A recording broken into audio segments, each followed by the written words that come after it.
Hello दोस्तों, online classes के YouTube channel में आप सभी का स्वागत है। दोस्तों आज हम आपके लिए रीजनिंग के ये पार्ट 73 लेकर आए हैं। दोस्तों ये रीजनिंग के जितने भी प्रश्न होने वाले हैं ये सभी सेट पैटर्न के क्वेश्चन है जो कि आपके आगामी प्रतियोगी परीक्षाओं के लिए ये बहुत ही इंपॉर्टेंट होने वाला है। दोस्तों जैसे कि बिहार पुलिस की परीक्षा होने वाली है, UP UPSI, MP police, Delhi police आदि सभी प्रतियोगी परीक्षाओं के लिए दोस्तों ये रीजनिंग के प्रैक्टिस सेट के क्वेश्चन बहुत ही इंपॉर्टेंट होने वाला है। चलिए दोस्तों हम पहला प्रश्न स्टार्ट करते देखेंगे कि पहला प्रश्न क्या कह रहा है।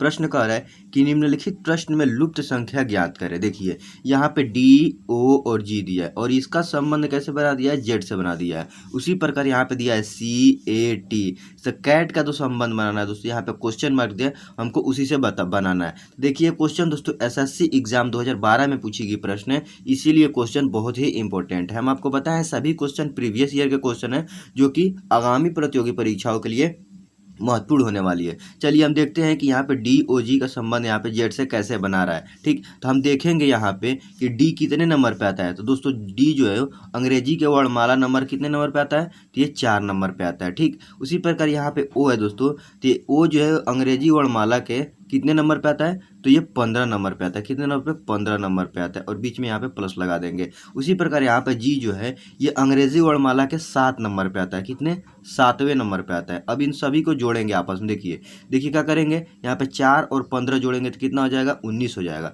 अब 19 में जब 7 जोड़ेंगे तो हमको मिल जाएगा कितना, 26 हो जाएगा। ठीक, अब देखेंगे जो अंग्रेजी वर्णमाला का दोस्तों जो 26वां अक्षर होता है वो कौन सा होता है, तो वो जेड होता है। ठीक, तो देखिए यहाँ पे हमको जेड मिल गया। क्या किया है, इन सभी को जिस स्थान पे आता है उन सभी जो स्थान पे आता है, पहले जो डी आता है 4 नंबर पे, यहाँ पे ओ जो है दोस्तों ये आता है 15 नंबर पे, जी जो आता है वो 7 नंबर पे, इन सभी को जोड़े हैं तो हमको 26 मिला है। और हमको मालूम है कि जो अंग्रेजी वर्णमाला का जो 26वां अक्षर होता है वो कौन सा होता है, तो वो जेड होता है। तो इसीलिए हमको यहाँ पे जेड मिल गया जो कि यहाँ पे इसका संबंध जेड से बनाया। उसी प्रकार हम क्या करेंगे, यहाँ पे जो सी ए और टी दिया इसका संबंध बनाएंगे। देखिए सी कितने नंबर पे आता है, तो जो अंग्रेजी वर्णमाला का सी जो है दोस्तों वो 3 नंबर पे आता है। ठीक, बीच में प्लस लगा दे रहे हैं। उसी प्रकार ये जो है तो ये सभी को मालूम है ए 1 नंबर पे आता है। कितने नंबर पे, 1 नंबर पे आता है, फिर प्लस लगाएंगे।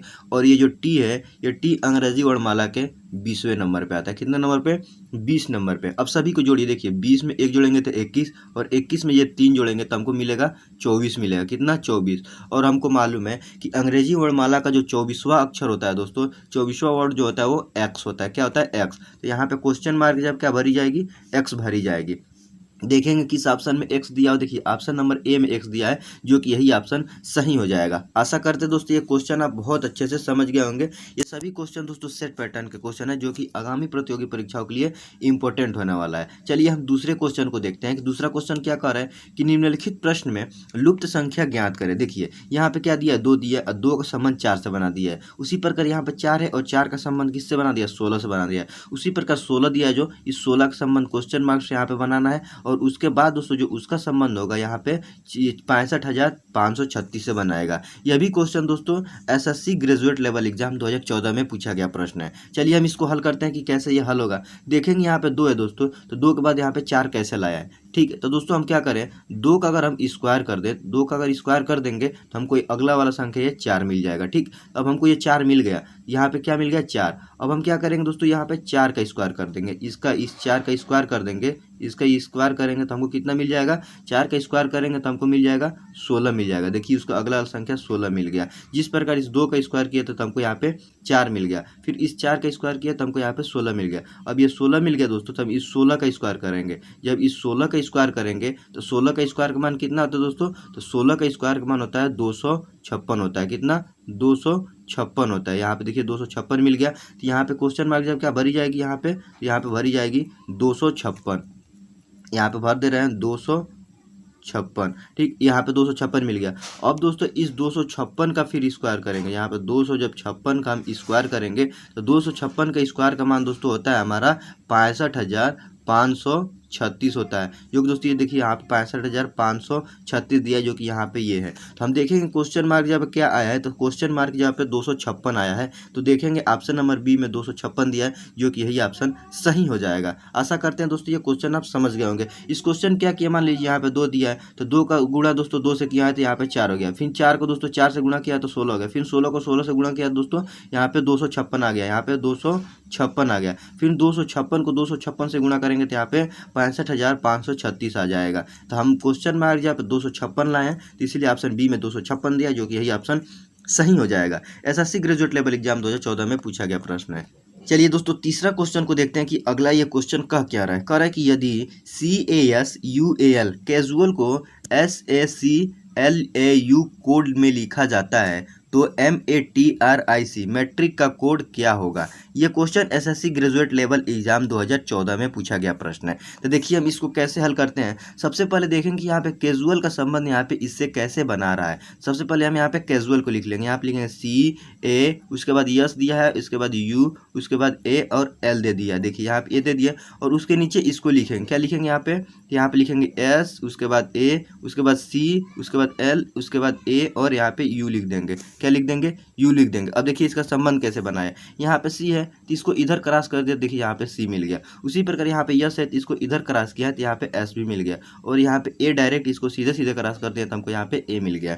उसी प्रकार दोस्तों यहाँ पे U देखिए इधर है तो U इधर क्रॉस किए तो हमको यहाँ पे U मिल गया, और यह लास्ट में और इसको इधर क्रॉस कर दिए हैं तो हमको यहाँ पे L भी मिल गया, और A को डायरेक्ट इसको सीधे सीधे क्रॉस कर दिए तो हमको यहाँ पे L भी मिल गया, A भी मिल गया। उसी प्रकार दोस्तों हम क्या करेंगे, यहाँ पे MATRIC को लिख लेंगे। यहाँ पे क्या कर लेंगे MA, उसके बाद T, उसके बाद क्या दिया है R, उसके बाद I, उसके बाद C, इसको लिख लिए। तो अब हम क्या करेंगे, इसको क्रॉस कर देंगे। कैसे क्रॉस करेंगे, जैसे दोस्तों हम इसमें क्रॉस किए हैं उसी प्रकार इसमें क्रॉस कर देंगे। तो क्या करेंगे, यहाँ पे जो T है इसको इधर क्रॉस कर दें, M है इसको इधर क्रॉस कर देंगे, और A का इधर क्रॉस कर देंगे। तो यहाँ पे T है तो यहाँ पे क्या हो जाएगा, T हो जाएगा। यहाँ पे M है और इसका इधर करेंगे तो हमको यहाँ पे M मिल जाएगा, और बीच में A है तो इसको डायरेक्ट इधर लाएंगे तो हमको यहाँ पे A मिल जाएगा। उसी मेथड से हम क्या करेंगे, यहाँ पे C को इधर क्रॉस करेंगे, और एक R को और C को इधर और I को इधर कर देंगे। तो देखिए यहाँ पे C है तो यहाँ पे हो जाएगा C, यहाँ पे I है तो यहाँ पे हो जाएगा I हो जाएगा, और यहाँ पे लास्ट में R है तो इधर R इधर आ जाएगा। तो हमको मिल क्या रहा है, ये TAM,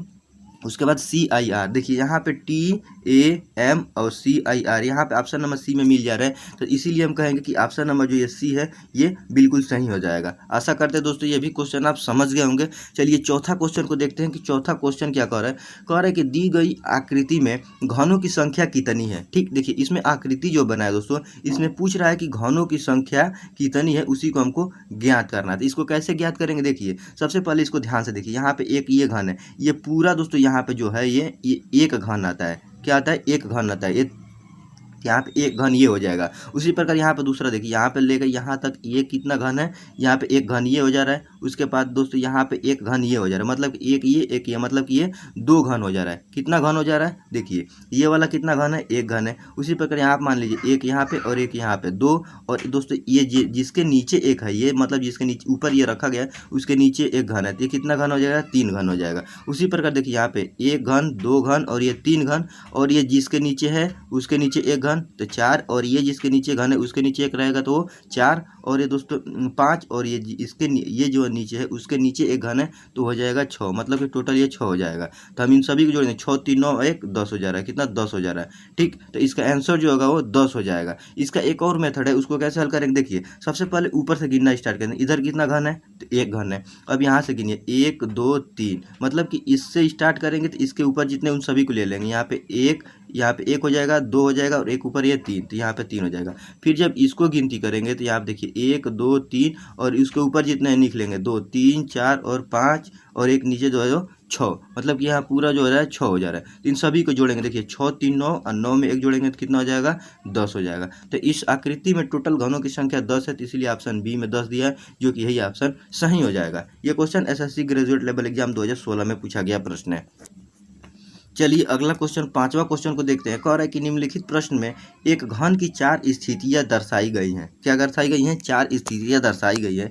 दिए गए घनों में हरे रंग के सामने कौन सा रंग है। ठीक, देखिए इसमें क्या पूछा है, जो हरा रंग है उसके सामने कौन सी रंग आएगी। यहाँ पे 4 ठो एक ही पासे की 4 ठो स्थितियाँ दर्शाई गई है। तो देखेंगे हमको यहाँ पे क्या मिल रहा है, हरा मिल रहा है। तो अब देखेंगे हरा के साथ कौन कौन सी रंग है। देखिए हरा के साथ यहाँ पे लाल दिया हुआ है, और यहाँ पे नीला दिया हुआ है। तो देखेंगे और किसी ऑप्शन में लाल और नीला दिया है कि नहीं। तो देखिए यहाँ पे नीला तो दिया हुआ है, लेकिन यहाँ पे लाल नहीं दिया हुआ है। इसमें भी नीला दिया हुआ है, लेकिन लाल नहीं दिया हुआ है। ठीक, तो देखेंगे अब अगले कोई और ऑप्शन देखेंगे और किसी में नीला दिया। देखिए हमको क्या पूछा है, हरा हरा पूछा है तो यहाँ देखेंगे यहाँ पे हरा दिया हुआ है। अब देखेंगे इसके साथ क्या है, देखिए यहाँ पे क्या दिया हुआ है, पीला दिया हुआ है और यहाँ पे नीला दिया हुआ है। तो देखेंगे और किसी ऑप्शन में पीला और नीला दिया हुआ है तो देखिए दूसरे वाले पास से हम देखेंगे तो यहाँ पे क्या दिया हुआ है, पीला दिया हुआ है जो कि ये मिल जाएगा, और यहाँ पे नीला दिया हुआ है जो कि इसमें भी मिल जाएगा। तो हम देख रहे हैं यहाँ पे पीला और नीला यहाँ पे दो पास मिल ले रही है, और उसी प्रकार यहाँ पे पीला और नीला कह रहे हैं कि मतलब कि एक ही पासे की दो पासे हमको यहाँ पे दो कामन हो जा रही है। तो हमको मालूम है जब दोस्तों एक ही पासे की दो फलके जब कामन हो जाती है तो उन दोनों में एक एक फलक बचती है, जो कि दोस्तों वो एक दूसरे के सामने वाली फलक होती है। तो यहाँ पे हरा रंग के सामने वाली फलक कौन सी हो जाएगी, नारंगी हो जाएगी। तो देखेंगे किस ऑप्शन में नारंगी दिया हुआ है, तो ऑप्शन नंबर सी में नारंगी है, जो कि यही ऑप्शन सही हो जाएगा। आशा करते हैं दोस्तों ये क्वेश्चन आप समझ गए होंगे। ये भी question SSC graduate level exam 2016 में पूछा गया प्रश्न है। चलिए दोस्तों अगला क्वेश्चन, छठवां क्वेश्चन देखें, कह रहा है कि निम्नलिखित शब्दों को सही क्रम में व्यवस्थित कीजिए। देखिए ये क्वेश्चन दोस्तों बहुत ही इंपॉर्टेंट क्वेश्चन होने वाला है, क्योंकि ये क्वेश्चन इतनी बार क्वेश्चन परीक्षाओं में पूछ चुका है कि हम इस क्वेश्चन को छोड़ नहीं सकते। देखिए ये क्वेश्चन एसएससी सीपीओ एग्जाम 2003, 2004, 2009 और उसके बाद एसएससी ग्रेजुएट लेवल एग्जाम में 1999, 2001, 2002, 2004, 2006 में पूछा गया प्रश्न है। उसी प्रकार एसएससी मैट्रिक लेवल एग्जाम में पूछा गया प्रश्न है दोस्तों। उसी प्रकार एसएससी में पूछा गया प्रश्न 2011 में। इसीलिए ये क्वेश्चन बहुत ही महत्वपूर्ण क्वेश्चन है। ये देखने में दोस्तों क्वेश्चन आसान लग रही है, लेकिन ये क्वेश्चन बहुत ही इंपॉर्टेंट क्वेश्चन है। चलिए हम देखेंगे इस क्वेश्चन को कैसे हल करना है। क्वेश्चन क्या कर रहा है कि निम्न शब्दों को सही क्रम में व्यवस्थित कीजिए। मतलब कि दोस्तों इसमें क्या दिया हुआ है, यहाँ पे पेड़ दिया हुआ है, बीज दिया हुआ है, फल दिया हुआ है, फूल दिया हुआ है, फल दिया हुआ, पौधे दिया हुआ है। इनको सही क्रम में लिखना है कि एक से एक क्रम इसके कैसे बढ़ती है। देखिए सबसे पहले हमको क्या चाहिए दोस्तों, सबसे पहले बीज चाहिए, क्योंकि अगर हम बीज लगाएंगे एक नंबर पे इसको रखेंगे कि बीज के बाद दोस्तों हमको पौधा बनता है, पौधे के बाद पेड़ बनते हैं, पेड़ के बाद फल फूल लगते हैं। उसके बाद देखिए बीज के बाद क्या बनता है, तो बीज के बाद दोस्तों पौधा निकलता है। क्या निकलता है, पौधा बनता है। अब पौधे से हमें क्या बनता है, तो पौधा से बन जाता है पेड़, इसको रखेंगे 3 नंबर पे। पौधे के बाद क्या बनता है, तो पेड़ बनता है। और पेड़ के बाद क्या होता है, पेड़ के बाद वो पेड़ फूल लेता है। क्या लेता है, फूल, इसको 4 नंबर पर रखेंगे। अब फूल के बाद हमें क्या मिलता है, फल मिलता है, तो हम यहाँ पे 5 नंबर पर लिख लेंगे। ठीक, अब देखेंगे दोस्तों हमको इस क्रम को कैसे व्यवस्थित कर रहे हैं। देखिए सबसे पहले एक दिया हुआ है, यहाँ पे क्या दिया हुआ है, एक दिया। देखेंगे एक कितने नंबर पे है, तो एक जो है दोस्तों ये एक जो है ये 2 नंबर पे, यहाँ पे 2 नंबर पे है, तो यहाँ पे लिख लेंगे हम 2 लिख लेंगे। उसी प्रकार देखेंगे यहाँ पे, उसी प्रकार देखेंगे कि यहाँ पे 2 कहाँ पे, देखिए हम यहाँ पे 2 लिए हैं, और 2 कितने नंबर पे है, तो 2 जो है ये 5 नंबर पे है, तो यहाँ पे हम लिख लेंगे 5 नंबर। उसी प्रकार देखेंगे यहाँ पर जो ये 3 है, और 3 कितने नंबर पे है, तो यहाँ पे 1 नंबर पे है, तो हम यहाँ पे लिख लेंगे 1, यहाँ पे लिख लेंगे 1। उसी प्रकार 3 के बाद देखेंगे यहाँ पे 4 है, और 4 के सामने क्या दिया हुआ है, तो 4 के सामने देखेंगे ये 3 नंबर पे है, ये 3 नंबर पे, तो दोस्तों हम यहाँ पे लिख लेंगे 3 लिख लेंगे। उसी प्रकार देखेंगे कि हम अब देखें लास्ट कौन सा बच रहा है, तो यहाँ पे 5वां नंबर बच रहा है। देखेंगे 5वां नंबर किस नंबर पे है, ये 4 नंबर पे है, तो हम यहाँ पे लिख लेंगे 4 लिख लेंगे। ठीक, तो हमें देखेंगे दोस्तों यहाँ पे 2, 5, 1, 3, 4 किस ऑप्शन में मिल रहा है, तो ऑप्शन नंबर सी को आप देखिए क्या मिल रहा है, 2, 5, 1, 3, 4। देखिए यहाँ पे भी 2, 5, 1, 3, 4, तो हम कह सकते हैं ये वाला क्रम जो है ऑप्शन सी में मिल रहा है, इसीलिए ऑप्शन सी जो होगा वो सही हो जाएगा। आशा करते हैं दोस्तों ये क्वेश्चन आप समझ गए होंगे। चलिए अगला क्वेश्चन को हम सॉल्व करते हैं। 7वां क्वेश्चन, 7वां क्वेश्चन कह रहा है कि एक दिन सूर्यास्त से पहले, मतलब कि शाम से सूर्य ढलने से पहले श्याम एक खंबे के सामने खड़ा था। यदि खंबे की छाया उसके ठीक उसके दाएं पड़ रही थी तो श्याम का मुख किस दिशा में है। देखिए दोस्तों ये दिशा की क्वेश्चन है, तो सबसे पहले हमको यहाँ पे कोने में दिशा को ड्रा करना होगा, और इधर हमको बनाना होगा पूरब होता है, इधर पश्चिम होता है, और ऊपर की तरफ उत्तर होता है, और नीचे की तरफ दक्षिण होता है। अब क्वेश्चन को देखेंगे, कह रहे हैं कि एक दिन सूर्यास्त के समय, सूर्यास्त समय किधर होता है दोस्तों, पश्चिम की तरफ सूर्यास्त होती है, तो हम मान लीजिए यहाँ पश्चिम बना दे, और यहाँ से मान लीजिए सूरज ढलने वाली है। उसके बाद कह रहे हैं श्याम एक खंबे के सामने खड़ा है। मान लीजिए दोस्तों यहाँ पे क्या है, खंबा है, यहाँ पे खंबा है, ठीक, और उसके सामने खड़ा है। यदि खंबे की छाया उसके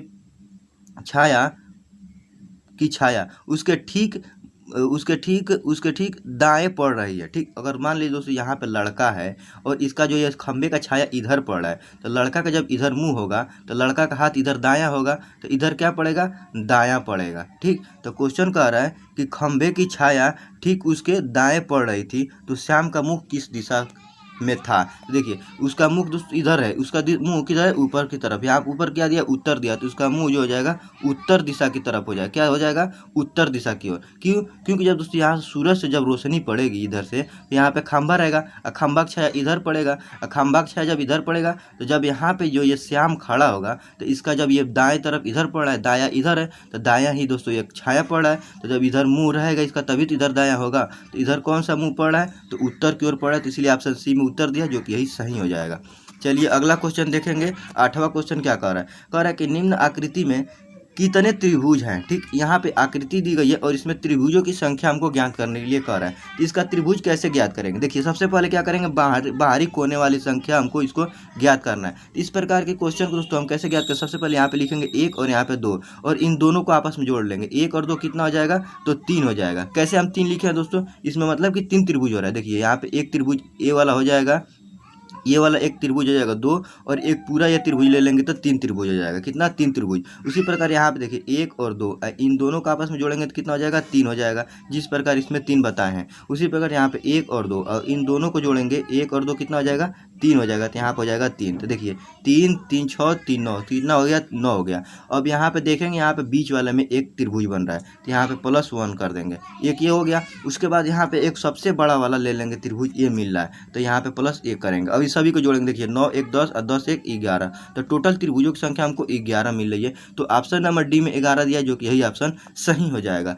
चलिए दोस्तों अगला क्वेश्चन 9वां क्वेश्चन को देखेंगे। कह रहे कि निम्न प्रश्न चिन्ह के स्थान पर सही संख्या को भरें। देखिए यहाँ पे क्या दिया, क्वेश्चन मार्क दिया हुआ है, और यही प्रश्न चिन्ह के स्थान है और हमको इसी स्थान पर संख्या को भरनी है। तो हम इसको कैसे हल करेंगे, देखेंगे कि यहाँ पे 6 दिया हुआ है और 6 का संबंध यहाँ पे 218 से कैसे किया है। उसी प्रकार यहाँ पे जो 8 है इसका संबंध यहाँ पे क्वेश्चन मार्क जहाँ पे हमको करना है। तो देखिए अगर हम यहाँ पे जो 6 है दोस्तों, 6 पे पावर 3 मतलब 6 का क्यू कर दे, तो 6 का क्यू का मान कितना होता है, तो 6 का क्यू का मान होता है 216। कितना, 216। यहाँ पे हमको 216 मिला, लेकिन यहाँ पे क्या दिया, 218 दिया हुआ है। तो अगर हम इस 216 में +2 कर दें तो हमको कितना मिल जाएगा, 218 मिल जाएगा। क्यों, क्योंकि 216 में जब हम 2 जोड़ेंगे तो हमको 218 मिल जाएगा। देखिए यहाँ पे 218, 6 का संबंध मिल गया। क्या किया है, 6 का क्यू किया है तो 216 मिला है, अच्छा 216 में हम 2 प्लस जोड़े हैं तो हमको 218 मिल गया, जो कि यहाँ पे हमको 218 मिल गया।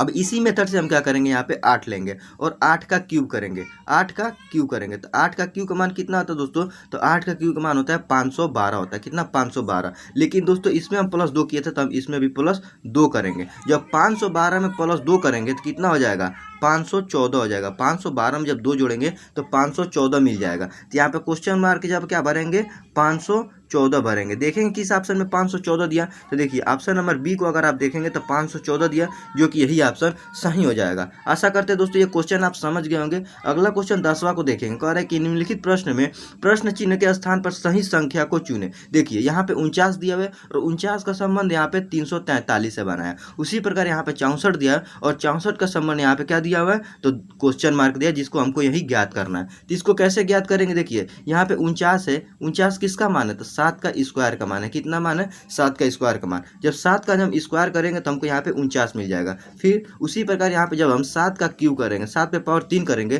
तो 7 पे पावर 3 का मान होता है 343। यहाँ पे जो 343 दिया हुआ है किसका मान है, तो 7 पे पावर 3 का मान है। उसी प्रकार हम क्या करेंगे, यहाँ पे 8 है, 64 है, तो देखेंगे दोस्तों ये 64 किसका मान है, तो ये 8 का स्क्वायर का मान है। 8 पे पावर 2 का मान कितना होता है, 8 8 64, जो कि हमको ये 64 मिल गया। उसी प्रकार यह 8 पे पावर हम 3 करेंगे, कितना, 8 पे पावर 3, तो 8 पे पावर 3 का मान कितना होता है, तो 8 पे पावर 3 का मान होता है 512। कितना, 512। 8 का क्यू का मान कितना है, 512। देखिए 8 × 64 और 64 को जब 8 से फिर गुना करेंगे तो 512 हो जाएगा। कहेंगे कि 8 पे पावर 3 का मान 512 होता है। क्वेश्चन मार्क जब क्या भरेंगे, 512। देखेंगे किस ऑप्शन में 512 दिया, तो ऑप्शन नंबर सी में 512 है, जो कि यही ऑप्शन सही हो जाएगा। आशा करते हैं दोस्तों जितने भी क्वेश्चन बताएं सभी क्वेश्चन आप बहुत अच्छे से समझ गए होंगे। ये सभी क्वेश्चन सेट पैटर्न के क्वेश्चन है, जो कि पिछले प्रतियोगी परीक्षा में पूछे गए प्रश्न है। चलिए दोस्तों मिलते हैं नेक्स्ट वीडियो में, तब तक के लिए जय हिंद।